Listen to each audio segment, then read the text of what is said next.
প্রতারণার শিকার হয়ে সৌদি থেকে দেশে ফিরলেন শতাধিক প্রবাসী বাংলাদেশি।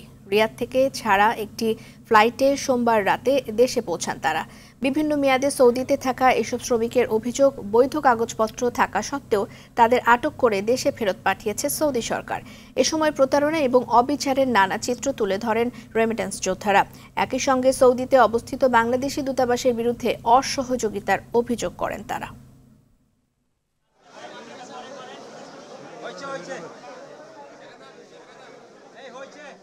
হঠাৎ করে কাজে আসছিলাম ভাই, কাজের থেকে আমি বাসায় যাবো, এই টাইমে রাস্তা থেকে পুলিশে ধরতে পাই। প্রশাসনের লোক বললো যে তুমি থানায় যাইতে হবে। গেলাম, হাতের চাপ দেওয়ার সাথে সাথে ওরা সব ডিলিট করে ক্যান্সেল করে কইলো যে তুমি ক্যান্সেল তোমার সব।